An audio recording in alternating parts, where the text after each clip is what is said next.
السلام عليكم ورحمة الله وبركاته. الحمد لله رب العالمين، الصلاة والسلام على رسوله الأمين وعلى آله وصحبه أجمعين ومن تبعهم بإحسان إلى يوم الدين. أما بعد. പ്രിയമുള്ള സഹോദരി സഹോദരന്മാരെ, മഹാനായ റസൂലുള്ളാഹി സ്വല്ലല്ലാഹു അലൈഹി വസല്ലമ തങ്ങൾ തന്റെ ജീവിതത്തിൽ ഒന്നിലധികം വിവാഹം കഴിച്ചിരുന്നു എന്ന് നമ്മൾക്കെല്ലാവർക്കും അറിയാം. പ്രവാചക പത്നിമാരെ ഉമ്മഹാത്തുൽ മുഅ്മിനീൻ അഥവാ വിശ്വാസികളുടെ മാതാക്കൾ എന്നാണ് അറിയപ്പെടുന്നത്. അല്ലാഹുവിന്റെ റസൂൽ സല്ലല്ലാഹു അലൈഹി വസല്ലമ തങ്ങൾ വഫാത്താകുന്ന സന്ദർഭത്തിൽ മഹാനായ പ്രവാചകൻ സല്ലല്ലാഹു അലൈഹി വസല്ലമ തങ്ങളുടെ ജീവിതകാലത്ത് മരണപ്പെട്ട 2 ഭാര്യമാരൊഴികെ ബാക്കി എല്ലാവരും ഉണ്ടായിരുന്നു. റസൂൽ സല്ലല്ലാഹു അലൈഹി വസല്ലമ തങ്ങൾക്ക് തന്നെക്കാൾ പ്രായമുള്ളവരും വാർദ്ധക്യത്തോടടുത്തവരും വിധവകളും വിവാഹമോചിതരും ദുർബലകളുമായ ഭാര്യമാരാണ് ഉണ്ടായിരുന്നത്.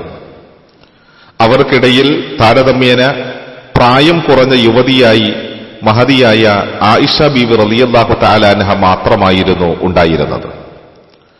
റസൂലുള്ളാഹി സ്വല്ലല്ലാഹു അലൈഹി വസല്ലമ തങ്ങൾ വിവാഹം കഴിച്ച ഭാര്യമാർക്കിടയിൽ അവരുടെ ജീവിത വ്യവഹാര രംഗങ്ങൾ വിഭജിക്കുന്നതിലും നീതി പാലിക്കുന്നതിലും വളരെ ഉത്തമമായ ഒരു മാതൃക പ്രവാചകനിൽ നമ്മൾക്ക് കാണാൻ സാധിക്കും. തന്റെ പ്രിയതമനെപ്പറ്റി അവിടുത്തെ പ്രിയപത്നിയായ ആയിഷ ബീവി റളിയല്ലാഹു തആല അൻഹ നമ്മൾക്ക് വിവരിച്ചു തരുന്ന ഒരു ഹദീസിൽ ഇങ്ങനെ കാണാം. കാന റസൂലുള്ളാഹി സ്വല്ലല്ലാഹു അലൈഹി വസല്ലം ഇദാ അറാദ സഫറൻ അഖറഅ ബൈന നിസാഇഹി ഫഅയ്യതുഹുന്ന ഖറജ സഹ്മുഹാ ഖറജ ബിഹാ മഅഹു വകാന യുഖ്സിമു ലികുല്ലി ഇംറഅത്തിൻ മിൻഹുന്ന യൗമൻ വലൈലതഹാ. റസൂലുള്ളാഹി സ്വല്ലല്ലാഹു അലൈഹി വസല്ലമ തങ്ങൾ ഒരു യാത്ര ചെയ്യാൻ ഉദ്ദേശിക്കുകയാണെങ്കിൽ പ്രവാചകൻ നറുക്കിടും. എന്നിട്ട് തന്റെ ഇണകളിൽ ഏത് ഇണയ്ക്കാണോ ആ നറുക്ക് വീഴുന്നത് അവരുമായി പുറപ്പെടും. അതുപോലെ തന്നെ ഭാര്യമാർക്ക് ഓരോരുത്തർക്കുമായി രാത്രിയും പകലും മഹാനായ നബി സല്ലല്ലാഹു അലൈഹി വസല്ലമ തങ്ങൾ വിഭജിച്ച് നൽകുകയും ചെയ്യുമായിരുന്നു. അതുപോലെ തന്നെ മഹദിയായ ആയിഷ ബീവി റളിയല്ലാഹു തആല അൻഹ നിവേദനം ചെയ്തതായി ഇമാം മുസ്ലിം നിവേദനം ചെയ്യുന്ന ഒരു റിപ്പോർട്ടിൽ നമ്മൾക്ക് കാണാം, അള്ളാഹുവിന്റെ റസൂൽ സല്ലല്ലാഹു അലൈഹി വസല്ലമ തങ്ങൾക്ക് ഒന്നിലധികം ഭാര്യമാരുണ്ടായിരുന്നു. ആ ഭാര്യമാരുടെ ഇടയിൽ പൂർണ്ണമായും പ്രവാചകൻ നീതി പൂർണ്ണമായ നിലയിൽ മാത്രമാണ് പെരുമാറിയിട്ടുള്ളത്. ഒരു ദിവസം ഒരു ഇണയോടൊപ്പം ആ നിലയിൽ ഓരോ ഇണകളുടെയും ഊഴം കഴിഞ്ഞു വരുമ്പോൾ മാത്രമാണ് വീണ്ടും ആദ്യത്തെ ആളിലേക്ക് എത്തിച്ചേരുന്നത്. അത് മാത്രവുമല്ല, റസൂലുള്ളാഹി സല്ലല്ലാഹു അലൈഹി വസല്ലമ തങ്ങൾ എല്ലാ ഇണകളോടുമൊപ്പം ഒരു വീട്ടിൽ എല്ലാ ദിവസവും ഒരുമിച്ചു കൂടുകയും ചെയ്യുക പതിവായിരുന്നു. മഹദിയായ ആയിഷ ബീവി റളിയല്ലാഹു തആല അൻഹയുടെ ഊഴമായ ഒരു രാത്രി റസൂലുള്ളാഹി സല്ലല്ലാഹു അലൈഹി വസല്ലമ തങ്ങൾ സൈനബ് റളിയല്ലാഹു തആല അൻഹയുടെ നേരെ കൈനീട്ടിയപ്പോൾ ആയിഷ റളിയല്ലാഹു തആല അൻഹു പറഞ്ഞു, ഇത് സൈനബാണ്. അപ്പോൾ റസൂലുള്ളാഹി സല്ലല്ലാഹു അലൈഹി വസല്ലമ തങ്ങൾ കൈ പിൻവലിച്ചു. അഥവാ അത്രത്തോളം തന്റെ ഇണകളോട് നീതിപൂർണമായ നിലയിലാണ് പ്രവാചകന് വർത്തിച്ചിട്ടുള്ളത് എന്ന് നമ്മൾക്ക് കാണാൻ സാധിക്കും. പരിശുദ്ധമായ ഖുർആൻ നമ്മൾക്ക് മനസ്സിലാക്കി തരുന്ന ഒരു കാര്യമുണ്ട്, വലൻ തസ്തതിഉ അൻ തഅദിലു ബൈന നിസാഇ വലൗ ഹറസ്തും.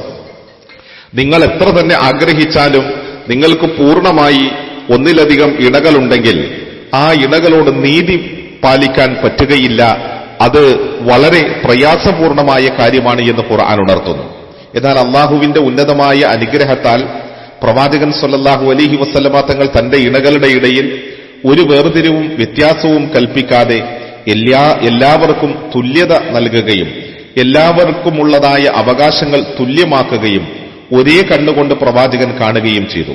അത് മാത്രവുമല്ല, പ്രവാചക ജീവിതത്തിലെ വിവാഹമൊക്കെ നമ്മൾ എടുത്തുകൊണ്ട് പരിശോധിച്ചു നോക്കിക്കഴിഞ്ഞാൽ ഓരോ ദുർബലരായ ആളുകളെയും സംരക്ഷിക്കുവാൻ വേണ്ടിയിട്ടായിരുന്നു ആ വിവാഹമെന്നുള്ളതും നമ്മൾക്ക് കാണാൻ സാധിക്കും.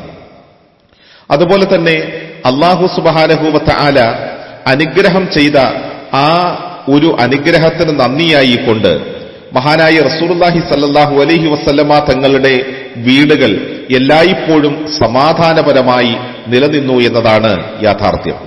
നമ്മളൊന്ന് ആലോചിച്ച് നോക്കൂ, അള്ളാഹുവിന്റെ റസൂൽ സല്ലല്ലാഹു അലൈഹി വസല്ലമ തങ്ങൾ അള്ളാഹുവിനോടുള്ള ആ ഒരു ബാധ്യതകളിൽ, അള്ളാഹു തനിക്ക് ചെയ്തു തന്നിട്ടുള്ള അനുഗ്രഹങ്ങളിൽ നന്ദിയുള്ള ആളായിരിക്കുന്നതിൽ വളരെ കണിശതയുള്ള ആളായിരുന്നു. എത്രത്തോളം എന്ന് പറഞ്ഞാൽ, തന്റെ ഇണകളോടൊപ്പം ആരാധനാനുഷ്ഠാനങ്ങൾക്കായി പ്രവാചകൻ എഴുന്നേൽക്കുകയും അതിനുവേണ്ടി തന്റെ ഇണകളെ പ്രോത്സാഹിപ്പിക്കുകയും അവർക്കതിനുള്ളതായ മാർഗദർശനങ്ങൾ നൽകി സഹായിക്കുകയും ചെയ്തു. പരിശുദ്ധ ഖുർആനിൽ ഒരു വചനമുണ്ട്, വഅ്മുർ അഹ്ലക ബിസ്സലാത്തി വസ്സബിർ അലൈഹാ ലാ നസ്അലുക റിസ്ഖൻ നഹ്നു നർസുഖുക വൽ ആഖിബത്തു ലിത്തഖ്വ. നീ നിന്റെ കുടുംബത്തെ നമസ്കാരം കൊണ്ട് കൽപ്പിക്കുക, അതിന്മേൽ സഹനം കൈക്കൊള്ളുകയും ചെയ്യുക. നിന്നിൽ നിന്ന് അല്ലാഹു സുബ്ഹാനഹു വ തആല ഉപജീവനത്തിനായി എന്തെങ്കിലും നൽകണമെന്ന് അല്ലാഹു ആവശ്യപ്പെടുന്നില്ല. മറിച്ച് അല്ലാഹുവാണ് എല്ലാ മനുഷ്യർക്കും ഉപജീവനം നൽകുന്നത്. അതുകൊണ്ട് തന്നെ തഖ്വയാണ്, ധർമ്മബോധത്തിനാണ് ഏറ്റവും ഗുണകരമായ നല്ല പര്യവസാനമുള്ളത് എന്ന് അല്ലാഹു സുബ്ഹാനഹു വ തആല ഉണർത്തുന്നുണ്ട്. അല്ലാഹുവിന്റെ ഈ കൽപ്പനകളെ ശിരസാ വഹിച്ചുകൊണ്ടുള്ളതായിരുന്നു പ്രവാചക ജീവിതം. കാരണം നബി സല്ലല്ലാഹു അലൈഹി വസല്ലം യുസല്ലി വഅന റാഖിദത്തുൻ മുഅത്തരിള അലാ ഫിറാഷിഹി ഫഇദാ അറാദ അൻ യൂത്തറ. മഹാനായ നബി സല്ലല്ലാഹു അലൈഹി വസല്ലമ തങ്ങളുടെ പ്രിയ പത്നി ആയിഷ ബീവി റളിയല്ലാഹു തആല അൻഹ നമ്മൾക്ക് പറഞ്ഞു തരികയാണ്, അള്ളാഹുവിന്റെ റസൂല് രാത്രിയുടെ അവസാന ഭാഗമായി കഴിഞ്ഞാൽ നമസ്കരിക്കും, ദീർഘമായി അള്ളാഹുവിന്റെ മുന്നിൽ നിൽക്കും, സുജൂദ് ചെയ്യും. അങ്ങനെ പ്രവാചകൻ നമസ്കരിക്കുന്ന ആ പായയിൽ ഞാൻ വിലങ്ങനെ കിടക്കുന്നുമുണ്ടാകും. പിന്നീട് പ്രവാചകൻ വിത്ർ നമസ്കരിക്കാൻ ഉദ്ദേശിക്കുമ്പോൾ എന്നെ വിളിച്ചുണർത്തുകയും നമസ്കരിക്കാൻ വേണ്ടി എന്നോട് പ്രേരിപ്പിക്കുകയും ചെയ്യും. ഒന്ന് ആലോചിച്ചു നോക്കൂ സഹോദരങ്ങളെ, ഇണകളായി ജീവിക്കുമ്പോൾ അള്ളാഹുവിനെ കുറിച്ച് മറന്നുപോകാതെ ഒരാൾ എഴുന്നേറ്റ് തന്റെ ഇണയെ വിളിച്ചുണർത്തി അള്ളാഹുവിനുള്ളതായ ആരാധനകളിൽ പ്രേരിപ്പിക്കുക എന്നുള്ളത് എത്ര മഹത്വപൂർണമായ കാര്യമാണ്. ആ വീടുകളിൽ എത്രത്തോളം വലിയ അനുഗ്രഹങ്ങൾ തങ്ങി നിൽക്കുമെന്നുള്ളത് നാം ചിന്തിക്കണം, നാം ആലോചിക്കണം. പ്രവാചക ജീവിതത്തിൽ നിന്നും ഗുണപാഠങ്ങൾ ഉൾക്കൊണ്ട് നമ്മുടെ ജീവിതത്തിൽ നിലനിർത്താൻ പരിശ്രമിക്കുക. അള്ളാഹു അനുഗ്രഹിക്കട്ടെ. അസ്സലാമു അലൈക്കും വറഹ്മത്തുള്ളാഹി വബറകാതുഹു.